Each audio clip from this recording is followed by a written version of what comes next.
لیکن لا یعلم من بعد علم شیئا، بڑے بڑے عالم، بڑے بڑے فاضل پھر بچے بن کر رہ جاتے ہیں. دماغی صلاحیتیں معوف، قوا جو ہے مزمحل، اس کے درمیان کتنا عرصہ ہے.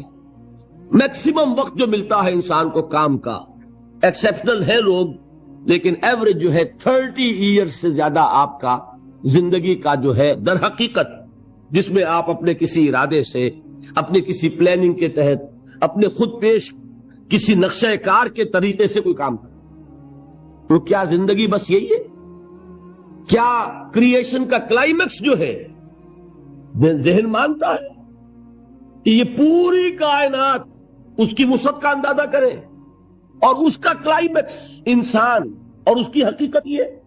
نہیں، انسان کی زندگی بہت طویل ہے. اس زندگی کے 3 حصے ہیں. آپ حیران ہوں گے، ذرا غور سے آج توجہ سے بات سنیے. 2 تو سب نے سنے ہیں، میں 3 کہہ رہا ہوں. ہماری کریشن کب ہوئی تھی؟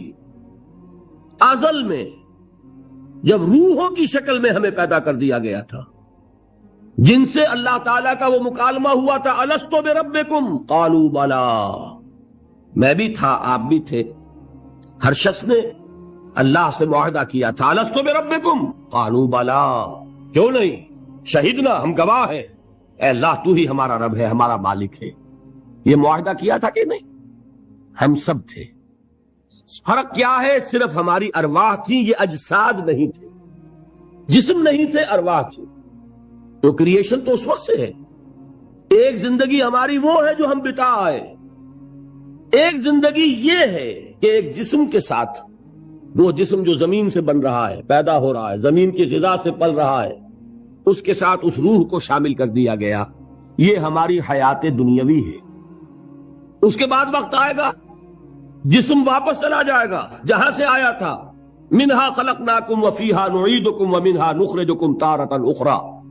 اسی میں سے ہم نے تمہیں بنایا تھا، اسی میں لے جائیں گے، اسی میں سے پھر قیامت میں اٹھا کھڑا کریں گے. لیکن کیا روح بھی دفن ہو جاتی ہے؟ نہیں. تمہاری اصل حقیقت وہ اس وقت لوٹتی ہے وہاں جہاں سے وہ آئی تھی. یہ مفہوم ہے انا للہ و انا الیہ راجعون. ہماری ارواح وہاں سے آئی تھی، وہیں لوٹ جائیں گی. ہمارا جسم زمین سے آیا تھا، زمین میں لوٹ جائے گا. یہ زمینی شے ہے، وہیں سے آئی تھی، وہیں دفن ہو جائے گی. دفن ہو، جلا دی جائے، جو بھی ہو وہیں جائے گی. چیلے کھا جائیں گے پارسی کی لاش کو، تو چیلے بھی تو پھر مٹی بن کر مٹی میں مل جائیں گی. بہرحال یہیں سے تم آئے، یہیں جاؤ گے. لیکن ہم در حقیقت جس شے سے عبارت ہے وہ ہمارا جسم نہیں ہے، بلکہ وہ ہے ہماری روح. وہ روح جو ہے وہ تو اس وقت سے ہے، الستو بربکم، جب ہم نے کہا تھا. اس کے بعد ہمیں یہاں بھیجا گیا اس جسم کے ساتھ، اور وہ روح واپس جائے گی. انا للہ و انا الیہ راجعون. اب اس کو آپ نے سمجھا؟ انسانی زندگی کا یہ تصور ہے جسے ہم تسلیم کرتے ہیں. بدقسمتی، جیسا کہ میں نے عرض کیا، پہلے حصے کو اکثر و بیشتر کوئی جانتا نہیں، ذکر کرتا ہی نہیں. 2 حصوں کو تو مسلمان نہ مانے گا تو وہ مسلمان ہی نہیں.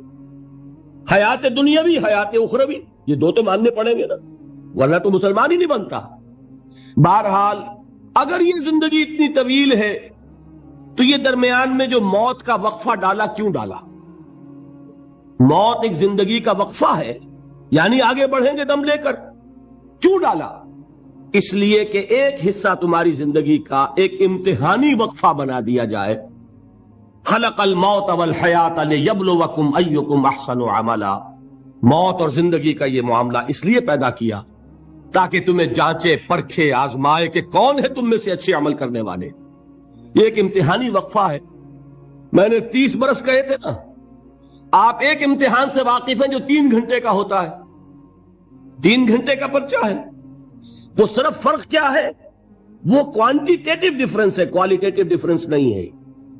3 گھنٹے کا پرچہ اور 30 برس کا پرچہ ہے جو میں اور آپ لکھ رہے ہیں اپنے اعمال سے، اپنے افعال سے، اپنے اقوال سے، اپنی ساری سعی و جہد سے. 30 برس کا ایک پرچہ ہے جو ہم دے رہے ہیں. یہ جو خلق الموت والحیات لیبلوکم ایکم احسن عملا، اور حیات انسانی کا یہ طول علامہ اقبال کے 2 اشعار ہیں نہایت قیمتی ہیں. آب زر کسی شے کا نام نہیں اقبال کے ان اشعار کے لیے، وہ اس سے کہیں قیمتی شے ہو اس سے وہ لکھے جانے کے قابل ہے. کیا فرماتے ہیں؟ تو اسے پیمانہ امروز و فردا سے نہ ناپ، جاویداں پہ ہم دواں ہر دم جواں ہے زندگی. یہ کیا تم نے حساب جوڑا ہوا ہے؟ یہ 365 دنوں کا ایک سال، اور ایک سال کے پھر 30 سال اور 40 سال اور 100 سال، یہ ہے تمہاری زندگی. تو اسے پیمانہ امروز و فردا سے نہ ناپ، جاویداں پہ ہم دواں ہر دم جواں ہے زندگی. اس کے ساتھ یہ دوسرا شعر سنانے سے پہلے جو پہلا شعر ہے، اب اس کا میں مفہوم بیان نہیں کروں گا، جو سمجھتے ہیں انہی کو یاد دلا رہا ہوں.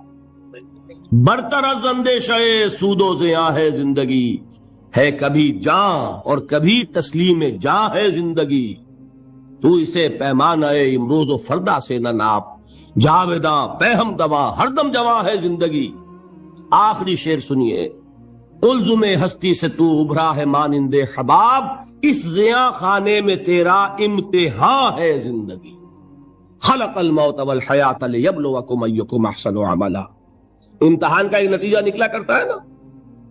آپ کھڑے ہوا کرتے تھے کبھی 31 مارچ یا 1 اپریل کو ریزلٹ ڈکلیئر ہوتا تھا. وہ ایک دن آنے والا ہے، اسی کا نام ہے دی ڈے آف ججمنٹ.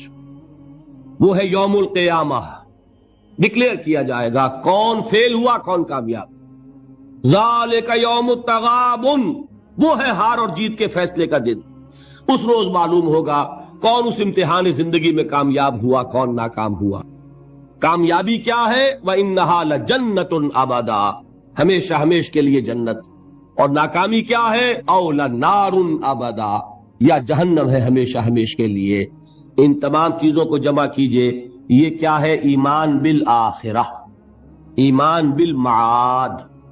یہ دوسرا سوال، یہ دوسرا جواب سمجھیے ان سوالات.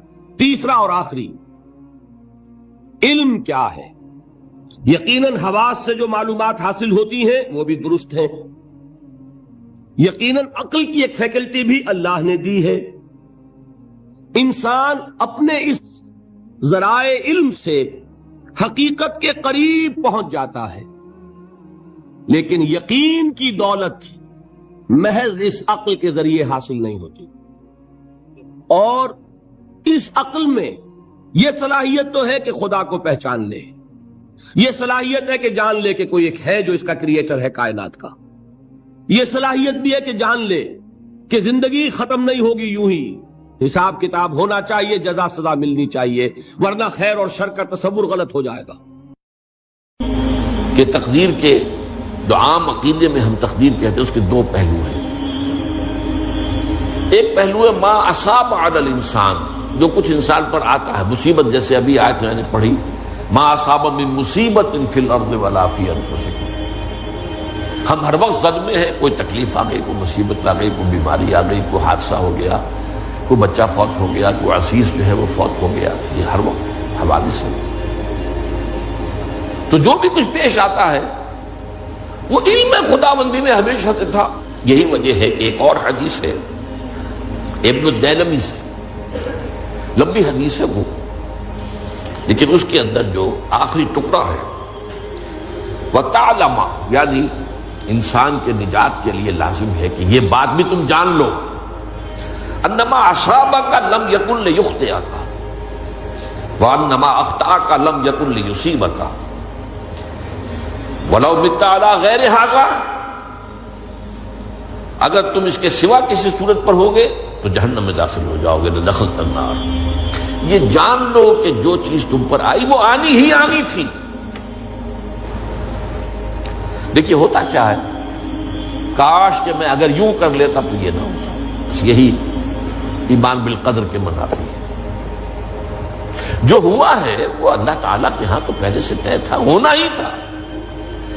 تمہاری کوئی تدبیر، کاش کہ میں اس وقت یہ کر لیتا. یہ لا، اسی لیے ایک حدیث میں الفاظ آئے ہیں ان کلمۃ لا تفتح عمل الشیطان. اس لا سے، کاش، اس سے شیطانی عمل شروع ہو جاتا.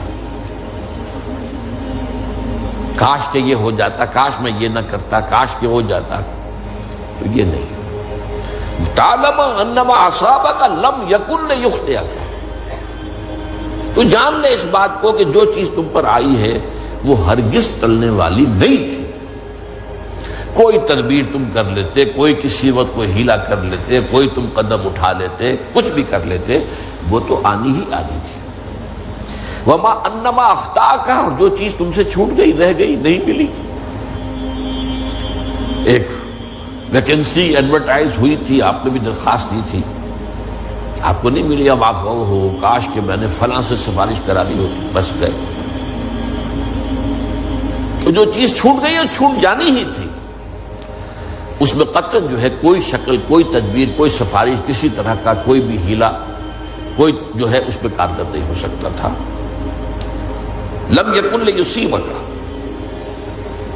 وبت علی غیر ذلک، اگر تو اس کے سوا کسی کیفیت پر تیری موت واقع ہوئی، اگر یہ یقین نہیں ہے.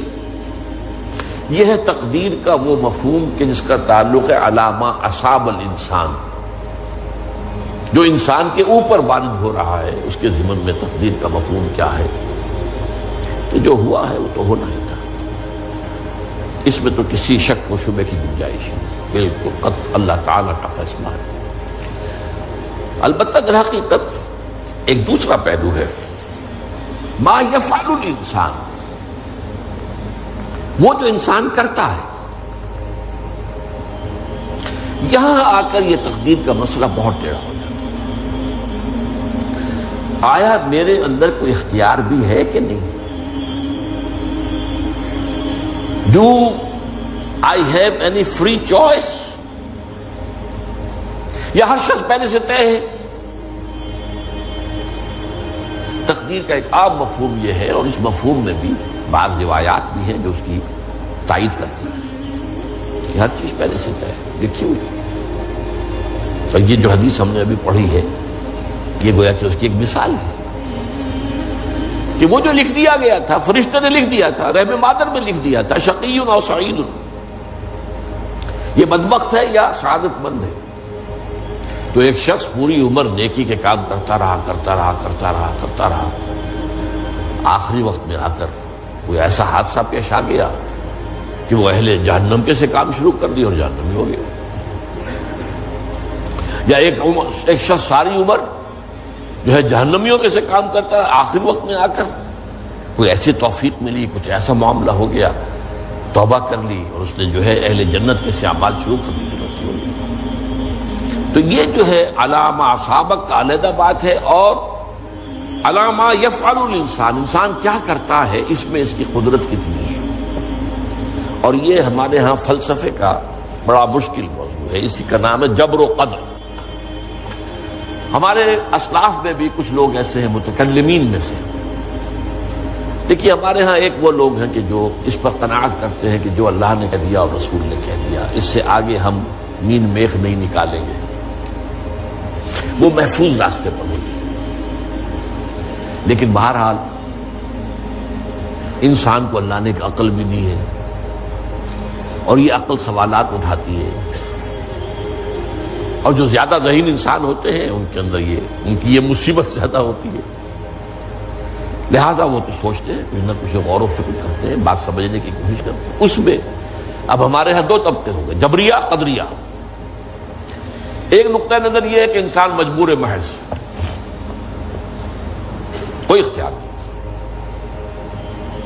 اور ایک یہ ہے کہ انسان قادر مطلق ہے، جو چاہتا ہے اپنے فیصلے میں مختار مطلق ہے، وہ فیصلہ کرتا ہے. انہیں قدریہ کہتے ہیں. تو جبریہ اور قدریہ ان کی بحثیں ہمارے یہاں، یہ وہی تقدیر کا مسئلہ جو میں نے کہا تھا، بحثوں میں آ کر الجھ جائے. آج تک حل نہیں ہوا، حل ہو سکتا ہی نہیں. اب اس کے ضمن میں علامہ اقبال کا ایک شعر آپ کو سناتا ہوں، وہ بہت اچھا لگتا ہے، بہت خوبصورت لگتا ہے شعر ہونے کے اعتبار سے. تقدیر کے پابند جمادات و نباتات، مومن صرف اللہ کے احکام کا پابند.